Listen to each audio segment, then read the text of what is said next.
This is the story of my track Rush and why it took me so long to finally make it happen. The electronic music landscape is constantly shifting, with new ideas and trends coming and going ever more quickly. To me, most ideas just fly by, but some stand out and stick with me for a long time. My track Rush is about a set of ideas like this. Ever since the early 2010s, I've been captivated by all the fresh and creative music coming from the UK on labels such as Hassel Audio, Hot Flush or RNS Records. I was always especially drawn to the more melodic tracks with these bright, futuristic chords paired with these unnaturally chopped vocals, adding an air of artificiality. I think in Rush I wanted to capture my own idealized memory of the spirit and put my own spin on it.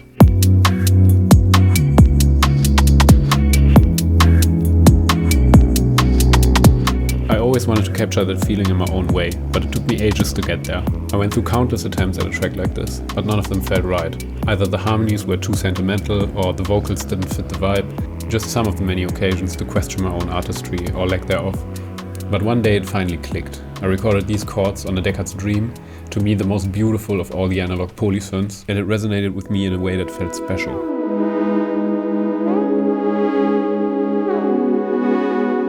I paired them with these short vocal chops and suddenly it all fell into place. I can't quite explain why those specific vocals worked and others didn't, but emotionally it was absolutely clear. Finally I had a sound that was deep and emotional without drifting into sentimentality.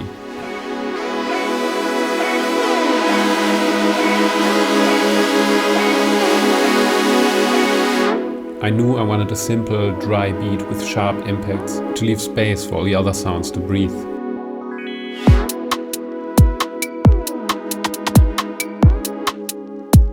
To add a bit of complexity, I layered in some more abstract drum sounds from the Nord drum and a bass line from detuned oscillators, making its energy pulse independently of the track's tempo. For this, I just used Ableton's internal analog synth. Together, these elements gave the track the forward momentum it needed without overpowering it. With the bass line and chords providing rich overtones, I could easily shape the entire arrangement just by filtering them in and out. This approach made it easy to build energy by gradually introducing bright frequencies and creating dynamic crescendos.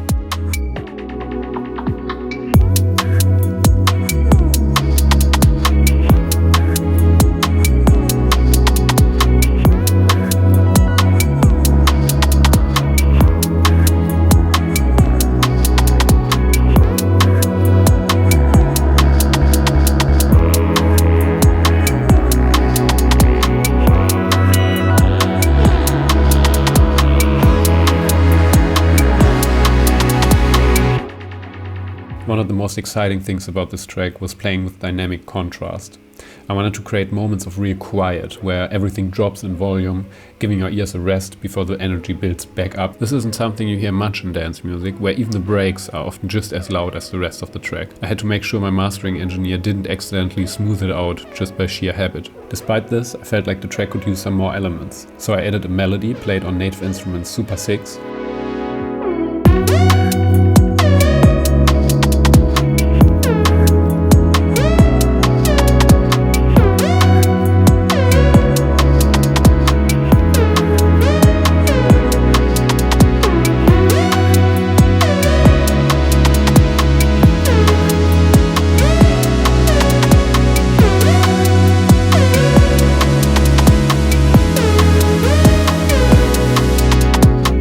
and lastly I incorporated a longer vocal sample to raise the energy one last time.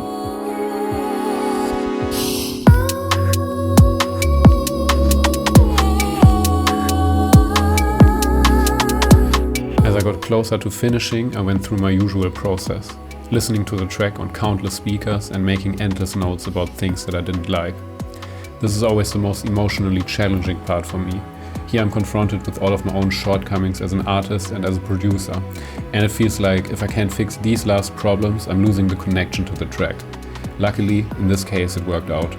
I never really do mix-down sessions, because for me the mix seems to gradually unfold throughout the production process, and then usually just gets finalized in these last few steps. Then lastly, before sending it off to mastering, I recorded everything to 1/4-inch tape for obvious esoteric reasons. And of course by now there are many things I would do differently or add to the track to make it better, but in retrospect I'm still very happy with this tune, and it feels like a personal milestone that helped me integrate something new into my sound that I've been chasing for years. And that was also going to be the starting point for some of the other material on my upcoming Premise EP. If you're interested, you can find Rush on our official Voltage Steps playlist on Spotify, alongside some music that inspires me and of course also some of Jonas' favorite picks as well.